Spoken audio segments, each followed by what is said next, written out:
পরিপক্ক গৃহিণী হওয়া যে সহজ কথা নয়, সেটার প্রমাণ কিন্তু আলাদা করে আর দিতে হবে না গৃহিণীদের। কারণ কি, আমরা গৃহিণীদের সববারই কিন্তু এই কথাটা জানা। কেন বললাম এই কথাটা বলো তো? এই যে আমরা গৃহিণীরা পর্যাপ্ত পরিমাণ ঘুমাতে পারি কি না, সেটা নিয়ে অনেকটা সন্দেহ আছে। একদমই কিন্তু ঘুমাতে পারি না পর্যাপ্ত পরিমাণ। কারণ কি, প্রতিদিন রাতে বিছানায় যেতে যেতে ওই 12টা 12:30। তো এবার বলি ঘুম থেকে ওঠার ব্যাপারটা। এই যে ঘুম থেকে ওঠার ব্যাপারটা হলো 5:30 কি 6টা, ব্যাস, এর থেকে বেশি বিছানায় থাকা যাবে না।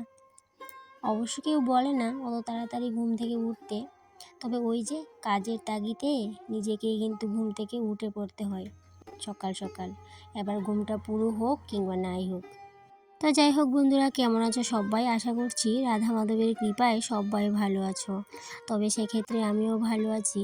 কেন কি, খুব সকালে তো ঘুম থেকে উঠে পড়লাম ওই যে 5:30। তারপর উঠেই সোজা চলে গেলাম ঠাকুর নমস্কার করে রান্নাঘরে। কারণ রান্নাঘরটাই তো আমার আসল জায়গা, তাই না? তো অবশ্য সব গৃহিণীদের আসল জায়গা রান্নাঘরেই। আর এদিকে দেখো, রান্নাঘরে গিয়ে প্রথমে জানলাটা খুললাম, খুলে ওই যে রাতের বাসনগুলো বের করে নিলাম।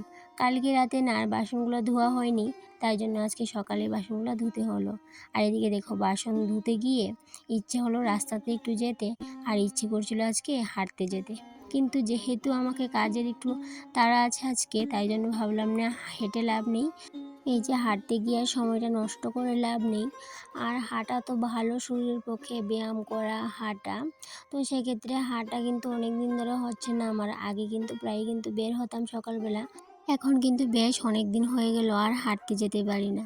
তো যাই হোক বন্ধুরা, নিজের কারণেই যেতে পারি না, এতে করে কিন্তু কেউ যে আমাকে না করেছে বা এরকম সেরকম কিছু না।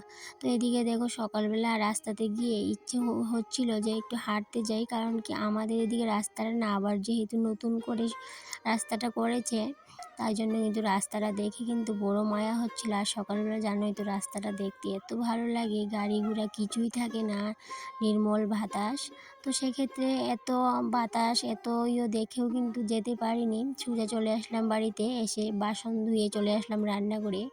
তো রান্নাঘরে এসে আজকে ভাবলাম কি, যেহেতু সকাল সকাল ঘুম থেকে উঠে পড়েছি, সেহেতু একটু কাজ করে নেব ওই যে হাজব্যান্ড আর ছেলে ওঠার আগে আগে।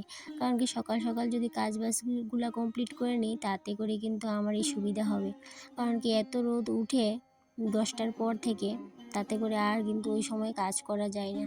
আর যেহেতু তোমরা জানো সবাই যে আমি রান্নাঘরটা প্রত্যেক দিনই পার্ট পার্ট করে কাজ করে থাকি, পরিষ্কার করে থাকি, সেক্ষেত্রে আজকে ভাবলাম না, খুব সকালেই কাজগুলো সেরে নিই। আজকে কি, এমনিতেও আমি কিন্তু সকালবেলায় কাজগুলো করে নিই, ওই যে হাফ ঘন্টা করে করি। সেক্ষেত্রে এই বেশ কিছুদিন হলো এই যে সকালবেলার এই রুটিনটা আর ফলো করা হচ্ছিল না, তাই জন্য ভাবলাম আজকে থেকে আবার ওই রুটিনটা ফলো করে নেব। কারণ কি, ওই যে রোদ উঠলে আর এই কাজটা করা যায় না, অনেকটাই হাঁপিয়ে যায়, আর গরমে কিন্তু ইচ্ছেও করে না। তো প্রথমে ভেবেছিলাম র্যাকের নিচটা শুধু পরিষ্কার করব। সেক্ষেত্রে র্যাকের নিচটা একটু ভালো করে পরিষ্কার করে নেওয়ার পর ভাবলাম যে টেবিলের নিচটাও পরিষ্কার করে নিই। কেন কি, দেখতেই তো দেখা যাচ্ছে যে টেবিলের নিচে একদমই নোংরা নেই, কিন্তু যখন টেবিলের নিচটায় ঢুকলাম, এত নোংরা হয়েছে কি বলবো তোমাদের। এই টেবিলের নিচটাতে না এত মাকড়সার ঝুল হয়ে আছে। তো টিনের ডেউগুলাতেও কিন্তু সেই একই অবস্থা, মাকড়সার ঝুল বাসা বেঁধে বসে আছে। তো সেগুলোকে ভেঙে ভেঙে পরিষ্কার করলাম, আর সেদিকে কিন্তু ফিল্টারের নিচটাও পরিষ্কার করে নিয়েছি। আর পরিষ্কার করতে করতে না ওই যে সেই দিনের সাপটার কথা না মনে পড়ছিল। আর অনেকটাই ভয় হচ্ছিল যে সেদিন তো এই সাপটা এখানটায় বসেছিল, আজকে কিন্তু আর নেই। তো যাই হোক, এদিকে দেখো, টেবিলের নিচটায় কিন্তু কোনো নোংরাই ছিল না, কিন্তু আমি যখনই পরিষ্কার করতে ঢুকলাম তো অনেকটাই নোংরা বেরিয়েছে। তারপরও কিন্তু ওই যে ভিজা ন্যাকড়া দিয়ে যেহেতু মুছামুছি করে নিয়েছি, সেক্ষেত্রে কিন্তু অতটা নোংরা নিচে পড়েনি। ওই যে ভিজা কাপড়টাতে পরিষ্কার করাতে কিন্তু আমার অনেকটাই সুবিধা হয়েছে, সমস্তটাই পরিষ্কারও করতে পেরেছি, আর সেক্ষেত্রে কিন্তু নোংরাটাও নিচে পড়েনি।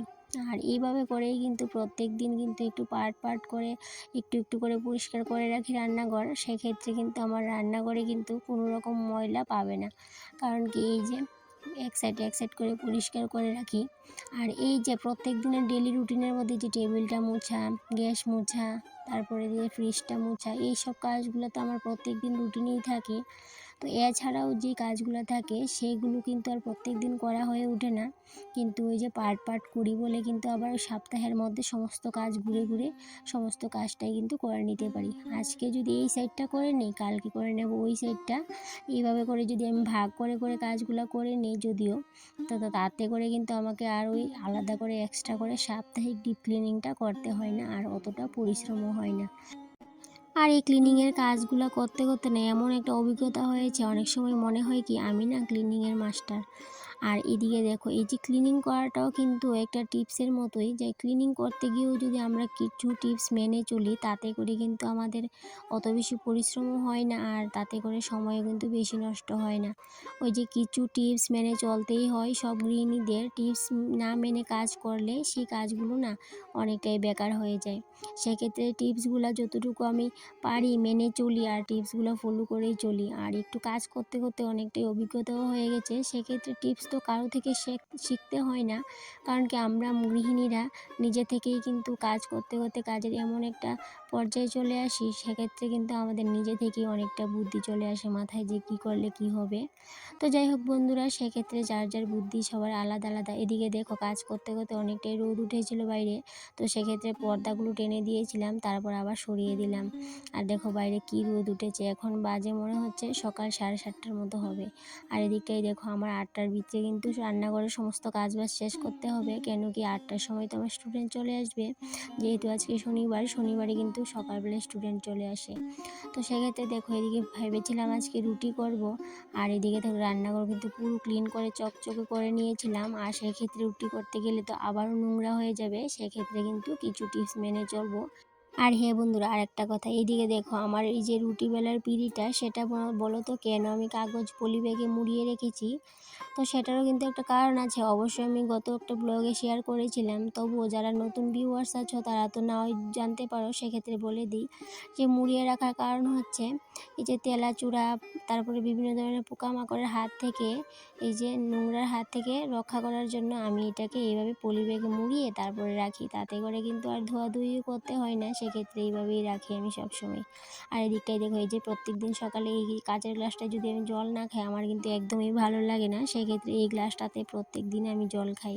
আর এদিকে দেখো গ্যাসে বসিয়ে দিলাম দুধ, তারপরে এদিকে গ্যাসে আর ইন্ডাকশানে বসিয়ে দিলাম জল, কারণ কি রুটি করার একটু ইচ্ছা আছে, বেশি করব না, খুবই কম করে করে নেব, কারণ কি হাতে বেশি সময় নেই, আধ ঘন্টার মধ্যে সমস্ত কিছু করে রান্নাঘর থেকে বের হতে হবে, সেই জন্য বেশি করব না, তো জাস্ট 5টা কি 6টা এরকম করে নেব, কারণ বেশি যদি এখন রুটি করতে যাই তাহলে অনেকটা সময়ও লাগবে, আর তাতে করে কিন্তু আমার এত সময় আমার হাতেও নেই। তো যাই হোক বন্ধুরা, এদিকে দেখো রুটিটা গুলে নিচ্ছি, আর সেক্ষেত্রে আরেকটা টিপস তোমাদের সাথে শেয়ার করব, সেটা কি বলো তো, একটু পরে বলছি, তোমরা অবশ্য দেখতেই পাবে আমি কোন টিপসটা শেয়ার করব। অবশ্য সবার টিপস আলাদা আলাদা, আমার টিপস আলাদা, আমি কেউ থেকে কিন্তু শিখে তোমাদের সাথে শেয়ার করি না, আমি যেটা ব্যবহার করি, যেরকম করে কাজকর্ম করি সেটাই তোমাদের সাথে শেয়ার করি। এমন না যে আমি একজন থেকে দেখে শিখে তোমাদের সাথে শেয়ার করলাম, এমন কিন্তু কোনো ব্যাপার না। তো যাই হোক বন্ধুরা, অনেকেই দেখি কি একজনের টাইটেল দিয়েছে যে এই জিনিসটা এরকম এরকম, তো এটা যদি দেখে কি ভিউজ হয়েছে, তো এবার দেখি কি সবার প্রোফাইলে গিয়ে দেখি একই রকম টাইটেল, থাম্বনেল, মানে থাম্বনেল না, টাইটেলটা যে সবাই একই রকম লেখে, তো তারপরে কি দেখা যায় কি তাদের কিন্তু ভিউজ হয় না বেশি, কিন্তু যে প্রথমে নিজে থেকেই টাইটেলটা লিখেছে তারই কিন্তু ভিউজটা বেশি হয়, কিন্তু যারা নকল করে তাদের কিন্তু ভিউজটা অতও হয় না। আর এদিকে দেখো আরেকটা টিপস যেটা শেয়ার করব বলেছিলাম, সেটা তোমাদের সাথে এক্ষুনি শেয়ার করে নেব। তো এইদিকে যে রুটি বেলার সময় এই কাপড়টা আমি এখানটায় পাতিয়ে নিয়েছিলাম, কেন বলো তো, এই যে রুটি করার পর যে আটার এই গুঁড়াগুলো পড়ে সেগুলো যদি আবার ফ্লোরে পড়তো তাহলে কিন্তু এই যে ঝাড় দেওয়ার একটা ব্যাপার থাকতো, তারপরে যদি জল থাকতো তো আটা চিপচিপে একটা ভাব হয়ে থাকতো, সেই জন্য আমি কি করি বলো তো, এই যে রুটি করার সময় বেশিরভাগই কিন্তু কাপড়টা বিছিয়ে নিই। আবার কখনো কখনো কি হয় বলো তো, অনেক সময় মনেও থাকে না, তো সেক্ষেত্রে বেশিরভাগ টাইমে কিন্তু আমি কাপড়টা বিছিয়ে রুটিটা করি, সেক্ষেত্রে আমার দেখো ঘরটা ঝাড় দেওয়ার ব্যাপার থাকবে না, আর কম সময়ের মধ্যে কিন্তু আমি কাজগুলো কমপ্লিটও করে নিতে পারবো। আর তাই জন্য কিন্তু কিছু কিছু টিপস মেনে চললে রান্নাঘরটা অতটাও নোংরা হয় না, আর খুব কম সময়ে কিন্তু রান্নাঘরটাকে পরিষ্কার পরিচ্ছন্ন করে নেওয়া যায়। তো এদিকে দেখো ছেলের জন্য টিফিনটাও নিয়ে নিলাম, তারপরে ভাবলাম যে ইন্ডাকশানের চুলাটা একটু মুছে নিই, কারণ কি এই যে আটার গুঁড়াগুলো পড়েছে সেগুলো একটু ঝাড়ামোছা করে নিই, আর পরে ইন্ডাকশনটা ভালো করে মুছে নেব।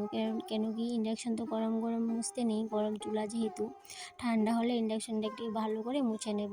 আর এদিকে দেখো সমস্ত জিনিস জায়গা মতো রেখে দিচ্ছি, কারণ কি আমার রুটি বানানো শেষ কমপ্লিট।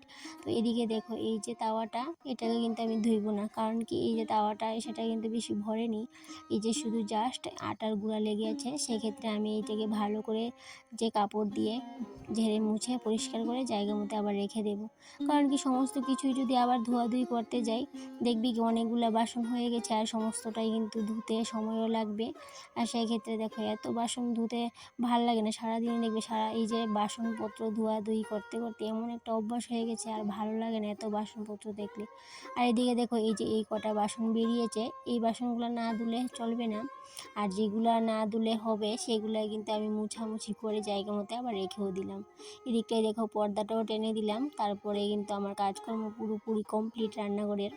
আর দেখো খুব সহজেই কিন্তু রান্নাঘরটাও পরিষ্কারও করে নিলাম।